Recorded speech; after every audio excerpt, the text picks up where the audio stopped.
Hashanah. Should have an Aliyah Mitzvah Shem Topol Nishmas Tzvah Yisrael.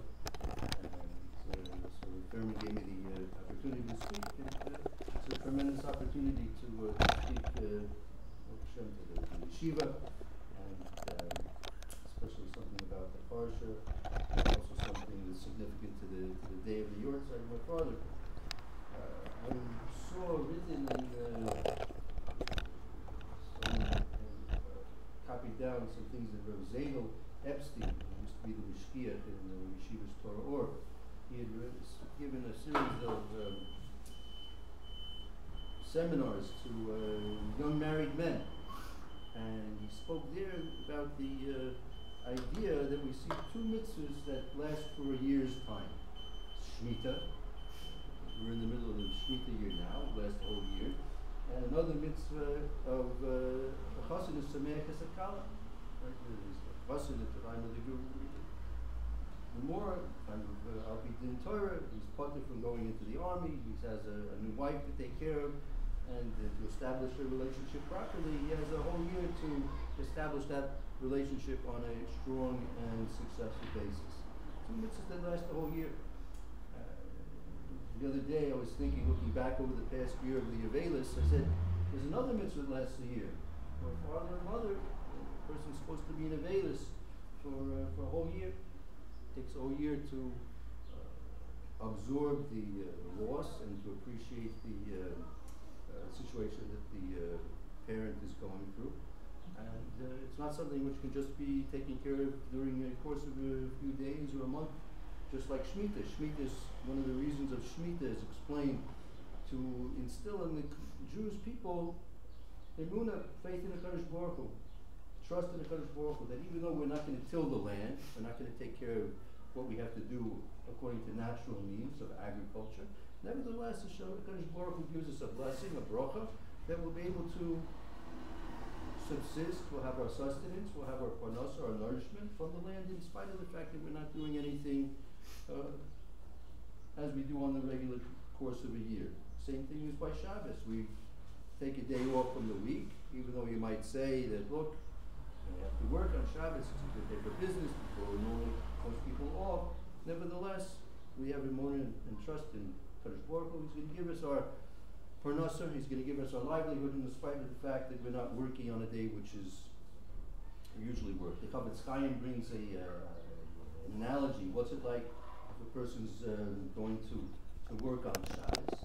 Because he says the basic premise is we realize and understand, according to what we've been taught, that the amount of livelihood, parnasa, that a person's going to get, his income is given over and decreed from Rosh Hashanah to Rosh Hashanah. Right? So if it's decreed already, a person has to simply do his minimal efforts and he'll receive what's decreed for him. So it's like a person has a certain pot of water, right? It has a spigot on it, right? So a person, a keg of water, and he turns the spigot, he takes it out. Person wants to work on Shabbos, it's like putting another spigot on the other side of the pot.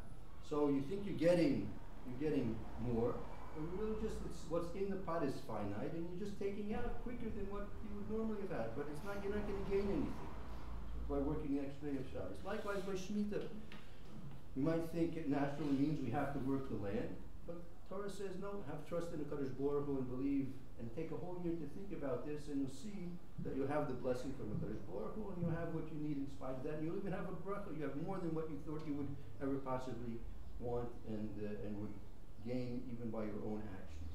Likewise, a chassid and a kala, newlyweds, takes time to establish that relationship. You can't really just do it in a day or two or a month's time.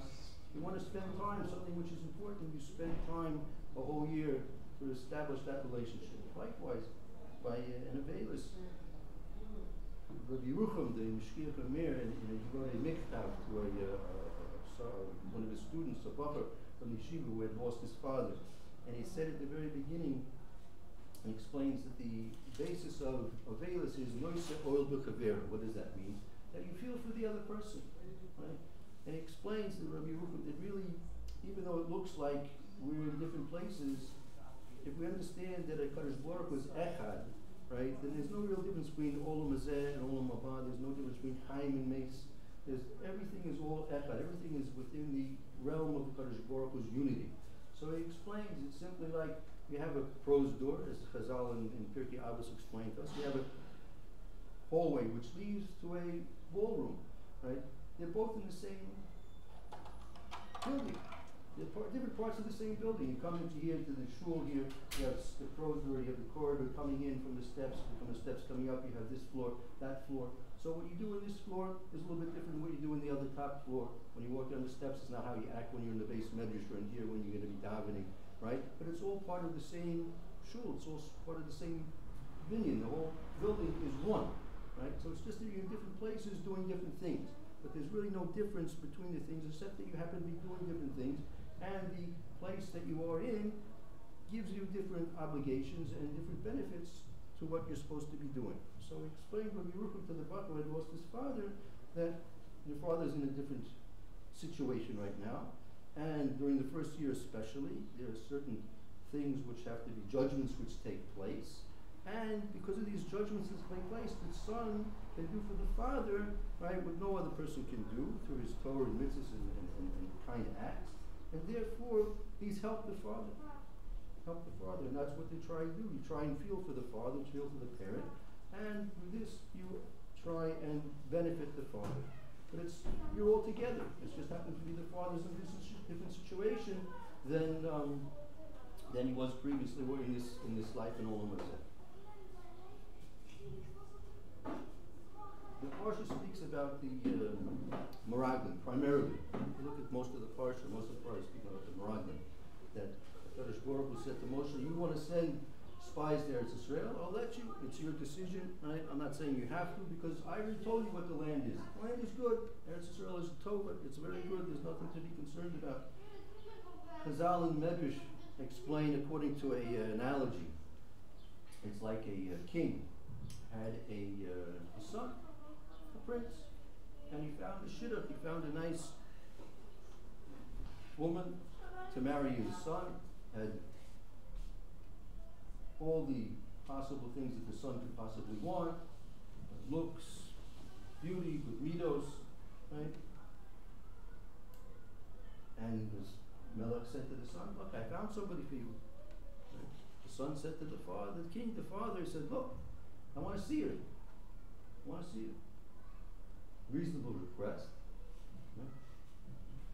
Chazal say, the king, when he heard this, he had lost all his interest in the shidduch, in the marriage. Why? Because he sensed that the son, by asking to see the proposed wife, he didn't trust the father. How can he not trust the father?